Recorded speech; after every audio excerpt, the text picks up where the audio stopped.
Affaire Brichel, c'est très mal barré pour le couple Macron contre Candace Owens, selon Christian Davis. Avant de commencer cette vidéo, je vous recommande de visiter le site Profession Gendarme. C'est une mine d'informations. Merci à Ronald Guillaumont et à ses collaborateurs, à François Dubois et les autres. C'est véritablement un ballon d'oxygène dans cette France qui souffre de ce régime infâme macronien. Alors, ils se croient invulnérables, les Thénardier de l'Élysée. Il est vrai qu'avec l'argent des contribuables, notre argent, que Macron et Brichel font couler à flot dans leurs caisses personnelles, ils peuvent tout se permettre. Enfin, c'est manifestement ce qu'ils pensent, ce qu'ils croient. Sauf que, cette fois, ils n'opèrent plus dans une France lobotomisée par le déferlement incessant de la propagande macro-médiatique, où ils tentent de museler en permanence, d'intimider, de menacer la presse libre et la liberté d'expression sur Internet.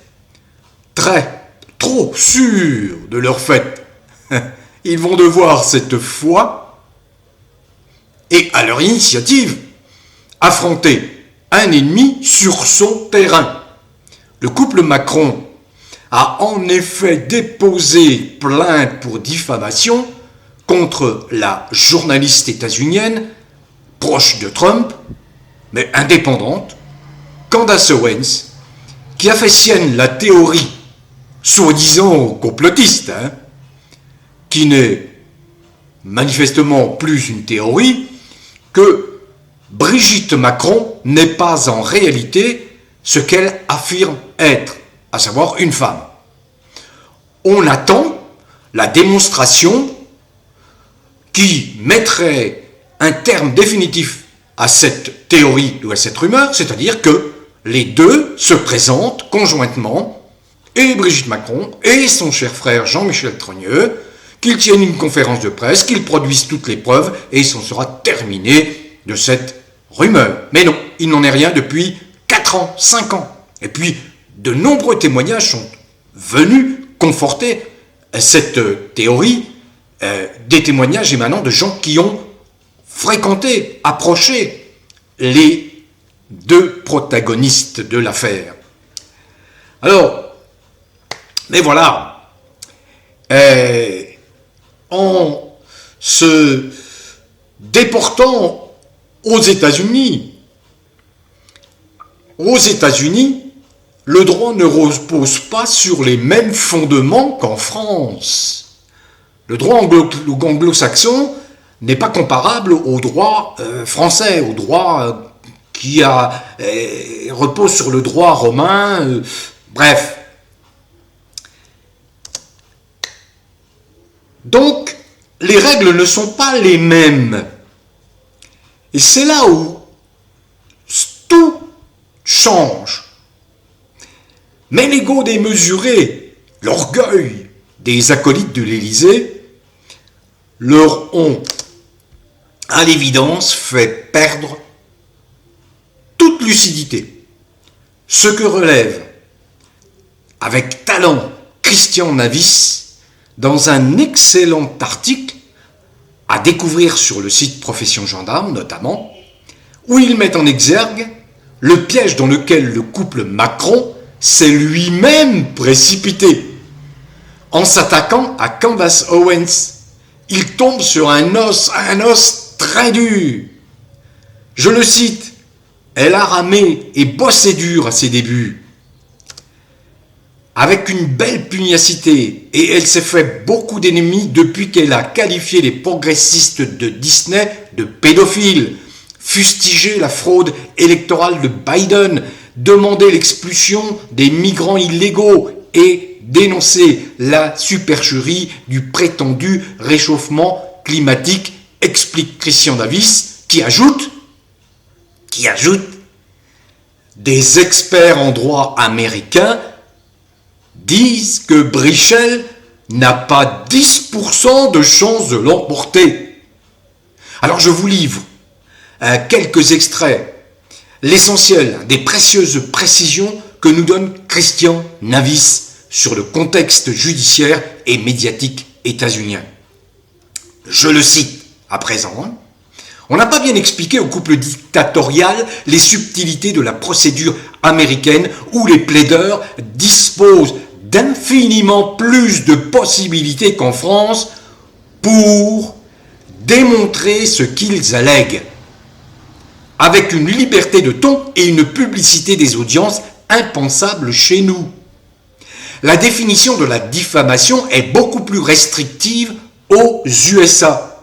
C'est ce que je vous ai expliqué dans des précédentes vidéos, sans entrer dans le détail. Mais là, j'entre dans le détail grâce à Christian Navis, grâce au site Profession Gendarme et d'autres sites.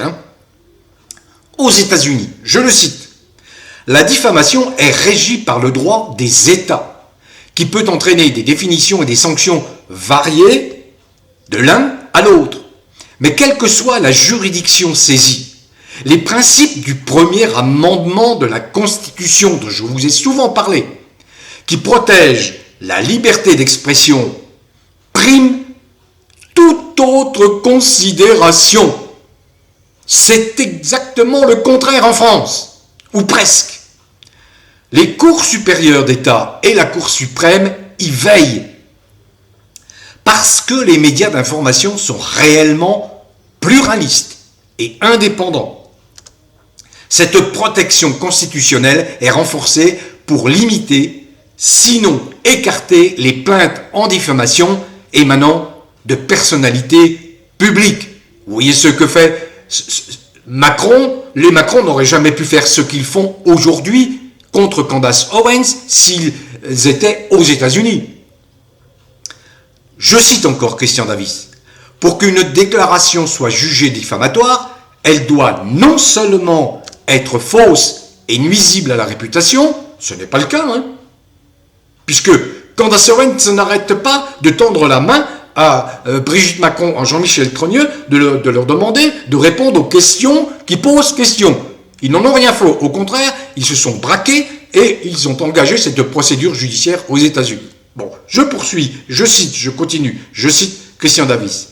Donc, pour qu'une déclaration soit jugée diffamatoire, elle doit non seulement être fausse et nuisible à la réputation, mais il faut également prouver que l'auteur a agi avec malveillance. Ce n'est pas le cas de Candace Owens. C'est-à-dire en connaissant la fausseté de ce qu'il affirme, avec la volonté de nuire. Non, ce n'est pas la volonté de nuire, c'est la volonté de faire émerger la vérité, car il y a là un mensonge d'État qui est grave, qui nuit à la France, qui nuit au peuple français. Je poursuis. Par contre, les enquêtes sans complaisance ne sont pas considérées là-bas comme de la médisance. Je passe. Je vous renverrai, je vais bien évidemment placer l'article de Christian Navis dans le descriptif ou à défaut dans les informations que je donne pour les abonnés. Alors là, je répète, je conclus. Les experts en droit américain disent que Brichel n'a pas 10% de chance de l'emporter. Il faut quand même aussi voir la réalité. C'est un dossier confus de près de 300 pages de récrimination contre Candace Owens. Mais à aucun moment, ni Jean-Michel Trogneux, ni Brigitte Macron, ni, puisqu'il s'est impliqué, Emmanuel Macron, ne répondent aux questions posées. Où est Jean-Michel Trogneux? Pourquoi ne se montre-t-il pas? Pourquoi est-il invisible? Pourquoi est-il l'Arlésienne? Voyons, ce sont des questions qu'on s'est posées, ce sont des questions de bon sens. Ensuite, et je vais conclure, Christian Navis relève que, aux États-Unis, les Macronescu, eh bien, ils ne sont pas en odeur de sainteté. Je citais dans quelques vidéos, au fil du temps, là, la remarque de Trump à propos de Macron. Je cite Trump. Tout ce que touche Macron devient de la merde. Ce n'est pas Verdi qui le dit, personne d'autre que Trump. Alors, les Macronescu ne sont pas en odeur de sainteté. Leurs frasques ont défrayé la chronique jusqu'en Amérique. Sans être puritains, les commentateurs, parmi les plus compréhensifs, considèrent qu'ils sont indignes de la fonction présidentielle. Et l'aveu récent de Macronescu, qui n'aime pas les adolescents, l'aveu récent de Macron, ça date d'il y a quelques jours, là. Il a dit qu'il n'aime pas les adolescents, à la différence de Brichel, apparemment, hein, qu'il ne les comprend pas, qu'il ne comprend rien, a fait très mauvais effet. Or, des juges élus, qui ne sont pas aux ordres du pouvoir, sont sensibles aux États-Unis, je précise, à l'opinion publique. Je continue, et je cite toujours Christian Davis. Je vous livre des extraits, hein, mais vous pourrez lire l'article complet. Aux USA, le juge veille au respect du droit, mais les avocats disposent d'initiatives inexistantes en France. C'est là que c'est très important, vous allez comprendre pourquoi. Et je l'ai dit dans une des vidéos, sans entrer dans le détail. Et là, je vais dans le détail grâce à Christian Davis. Ainsi, la défense a le droit d'obliger un justiciable à comparaître en personne. Donc, M. Jean-Michel Trogneux, il peut être convoqué et il devra se présenter en personne pour affronter en duel verbal, l'avocat de la partie adverse. Je poursuis, toujours en citant Christian Davis. Ensuite, chaque avocat a le droit de citer à la barre des experts rémunérés par son client qui s'opposeront à ceux de l'adversaire. La contre-enquête est un droit. Elle est un droit, la contre-enquête, aux États-Unis. Chaque justiciable a la possibilité de se défendre comme il l'entend, en produisant, s'il le souhaite, des rapports scientifiques ou techniques à son avantage. Et en l'occurrence, et c'est là l'information massue, en l'occurrence, une analyse ADN de la salive de Brichel, qui aurait dû être effectuée depuis longtemps. Eh bien, les avocats de Candace Owens peuvent exiger que Brichel réalise des tests ADN qui prouveront sa véritable nature. Ils peuvent également exiger la présence physique de Jean-Michel Trogneux aux audiences. Voilà la grande différence. Voilà. Alors, plus les gens, je conclus là-dessus, et je cite toujours Christian Davis, plus les gens sont importants et connus aux États-Unis, plus les gueux ont le droit de savoir la vérité. C'est une différence fondamentale, dit Christian Davis, avec la jurisprudence française qui protège les notables. C'est une justice, c'est moi qui le dis, une justice des possédants.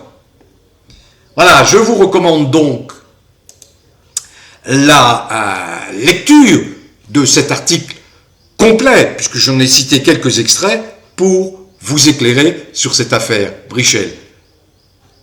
Quoi qu'il en soit, une chose est quasi acquise, c'est très mal barré pour le couple. Cette fois, c'est le couple qui s'est engagé contre Candace Owens, pour le couple Macron.